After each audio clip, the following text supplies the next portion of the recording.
Well, hey! Hello! Now then, danger! Danger, danger, danger! It's not my middle name.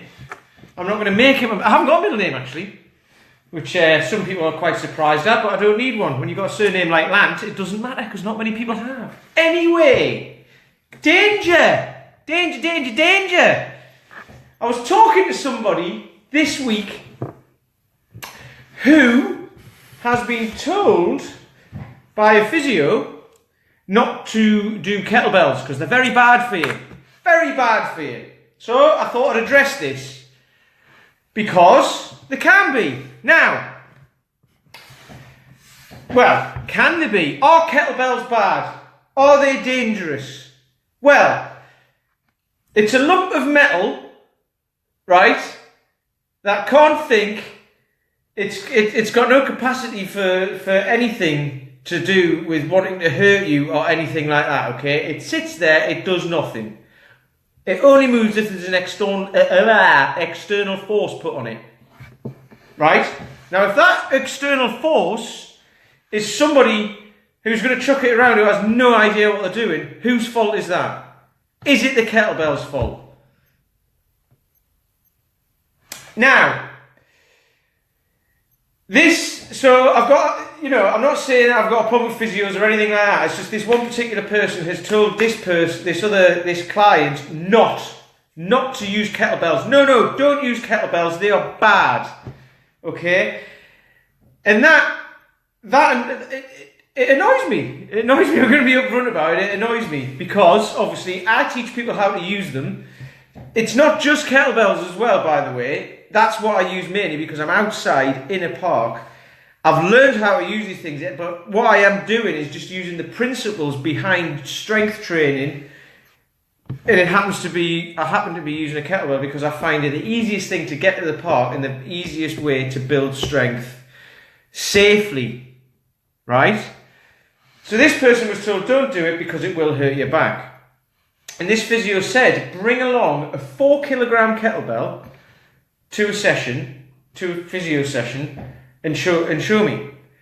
So this person did, and then the physio said, okay, that's good form. What you're doing is actually good form. That is really good. But don't do it, because it's going to hurt. Now, this was with a 4 kilogram bell, right, which this physio said was heavy as well. And it isn't. It isn't. It might feel like it is, but if a 4 kilogram bell feels heavy to you, you need to get stronger, right? As far as I'm concerned, it shouldn't feel heavy. It shouldn't feel heavy. Anyway, okay? It's an inanimate object, right? Cars, right? Is a car dangerous? Is a car dangerous? If it's got an idiot behind the wheel who's pissed, it's going to be, right? But it's not the car, it's the bloke who's driving it or the woman who's driving it, right? It's all the same. It's all the same. So you say, right, don't do kettlebells because they hurt, right? People get injured playing football. So should you not play football? I get guys coming to me who used to play football. One guy started this week, used to play football. He says he can't anymore because his knees were sore. He kept injuring his knee. I've got another guy who had sore feet from playing football. The bottom of his feet, I'm not going into what it is, but he had that playing football and he couldn't do it anymore. So therefore, playing football is dangerous. So is your physio going to tell you to stop playing football as well? If people are out there telling people not to exercise, not to do certain stuff, what are you going to do? And the other problem is, if you get told not to do it, if you're going to do it, if you're going to use kettlebells anyway, right? If a physio or somebody tells you not to do it, you're probably going to go and do it anyway. So instead of telling you not to do it, if they say, look, it'd be much better to say, look, if you're going to use them, find somebody to show you how to use them who knows what they're talking about, right?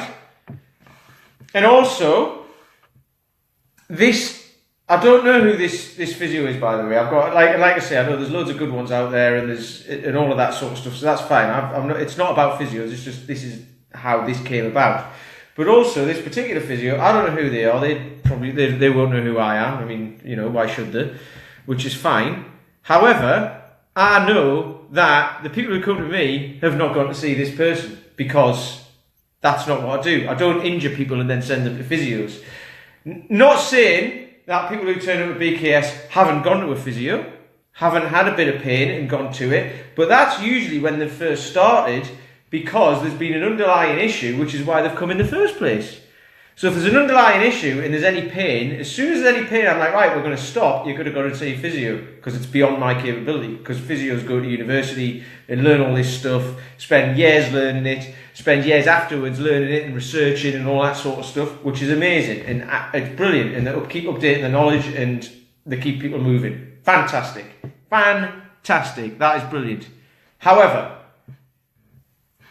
you know, it's only for a certain amount of time. You'll go and see them, they'll get some exercises, you'll do them, and then if you haven't got them keeping you accountable afterwards, you won't do them. And if you do, that's great. The people who do recover. The people who don't then have problems. So the people who come to me who do usually have pain, so I get a lot of people who've been to other trainers who've ended up in pain because of that, because they've been doing stuff that's aggravated it, because the trainer might not have known what to do about it, which is fine. And you know, as long as that person's then going to update their knowledge and all this sort of stuff, that's brilliant.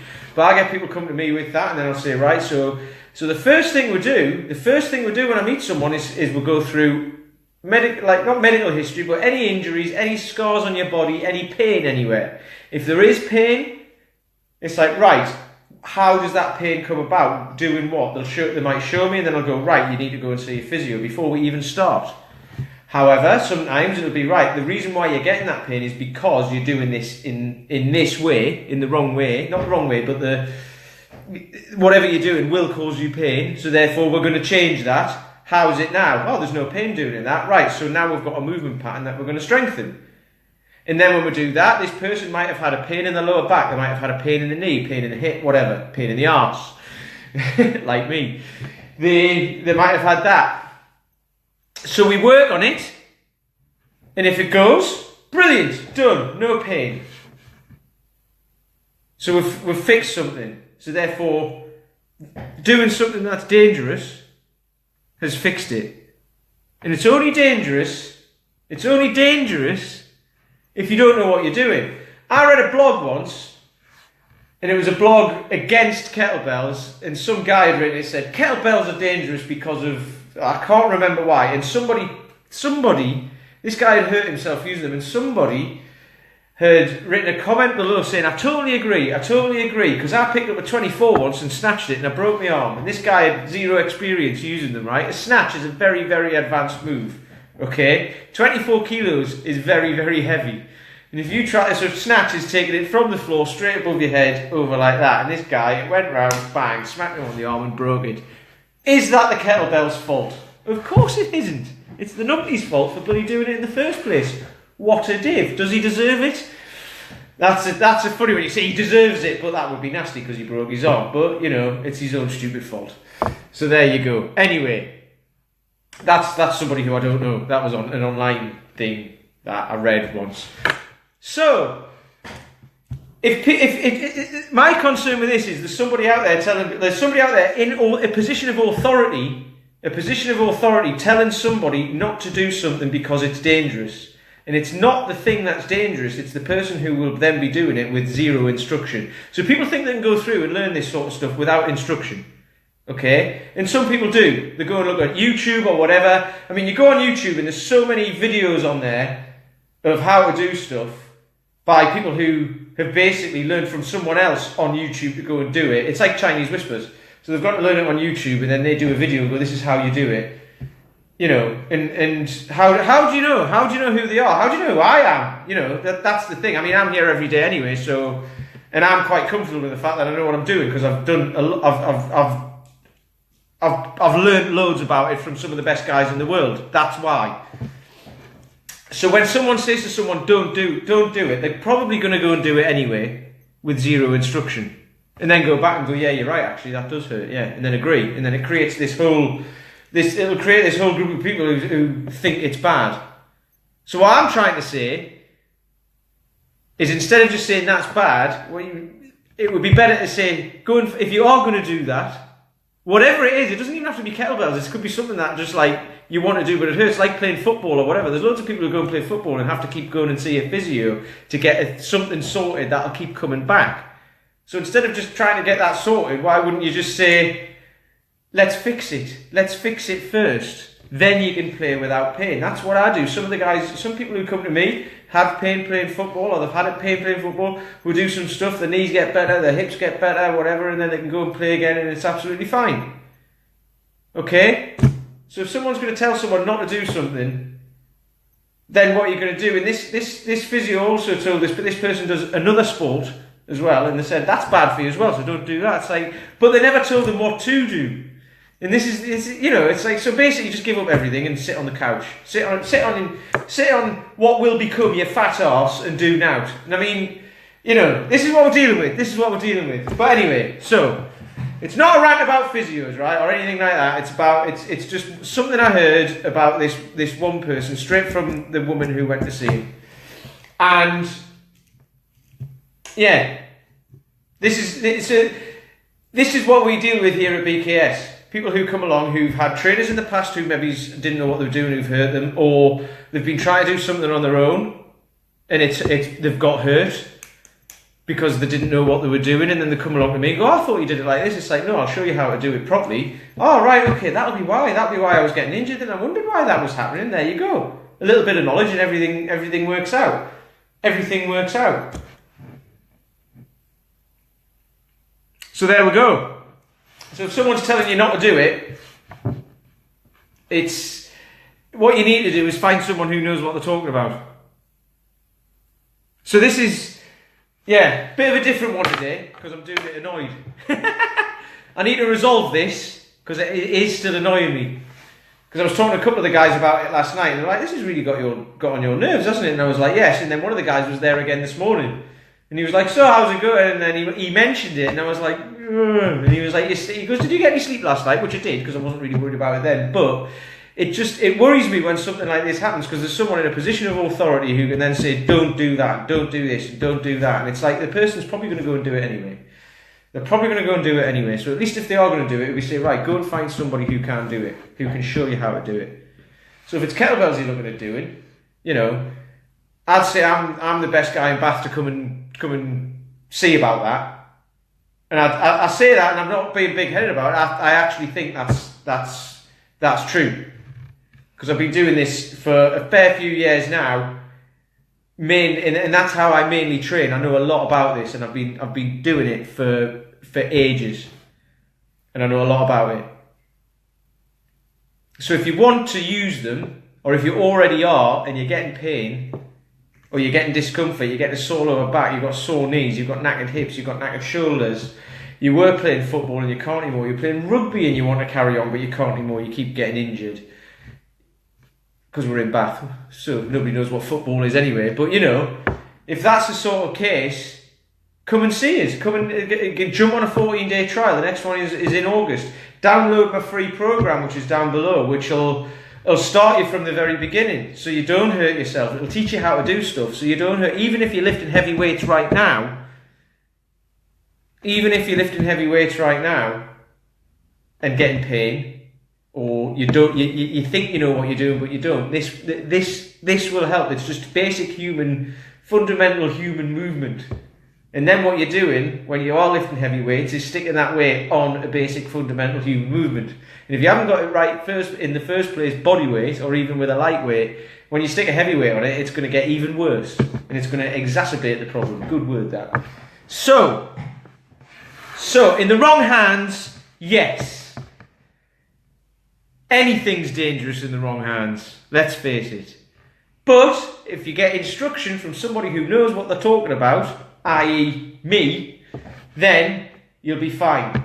You'll be absolutely fine. Because that's what we do here. We fix people. We don't break people. You don't come along to be broken. You come along to be fixed. So, that's all I'm going to go on about. Otherwise, I'll be off on a massive rant and then I'll get a bunch of comments of people saying, you're a twat, you hate physios. And I don't. It's just, in fact, I've had guys, I've recommended physios around who've come to me and said, I've got this problem, so we'll have a look at it. And then I'm like, right, that's beyond my capability because I'm not a physio, so I'll send you to one. I'll recommend one. And I do that. If it's a problem that can be fixed, there and then and doesn't cause any pain, fine, we'll do it. And we'll do some mobility work as long as there's no pain. As soon as there's any pain, I'm like, right, you need to go and see a physio because I don't want to hurt you any further. And what usually happens, this person will go and see a physio, it's usually some tightness somewhere, a slight mobility issue. The physio will say, go and do a few these exercises. So as long as that person tells me what the physio said, it's these exercises because it's this issue, I'll usually know what they're talking about anyway, and then I'll be able to say, right, if they're the exercises you're showing you, I'll know something else, something based around those exercises as well that we can work on, and it'll help, it'll fix the issue. If I don't know, I'll ask to speak to the physio about whichever person it is. And then if I speak to the physio, and the physio will tell me what's going on and say, here's why and all that, and here's what not to do first. I've done this a few times. I don't do it all the time, because not everyone goes to see a physio, but I've done it a few times. And then, and then we get the confidence of each other. And then if something else does happen, the physio might say, there's a danger that something will happen if you do this. So I'll be like, right, well, let's not do that, but I'll test it again in a month's time or something like that. Or the person will come back and see you, and then you can let me know. And then we'll have a dialogue, and then it works. So there you go. So it's not dangerous, unless you're doing it and you've got no idea what you're doing, okay? Cutting bread with a ceramic bread knife is dangerous, because I nearly chopped my finger off the other week doing that. So does that mean I've got to go and chuck my knives out and use a spoon? Stop eating bread. I've got to stop eating bread because I can't slice it. Or I've got to buy sliced bread. I'll buy sliced white, sun blessed. That'll do, won't it? It's health and safety. It's not health and safety gone mad, actually. I don't know why I was going to say that, because it's not. I might have to get some cones and start putting them around us in the park and that, just in case, have an ambulance on standby and all that sort of caper. Anyway, I'll shut up now. Hit the link below if you do want to learn how to do stuff properly. Okay? Talk tomorrow.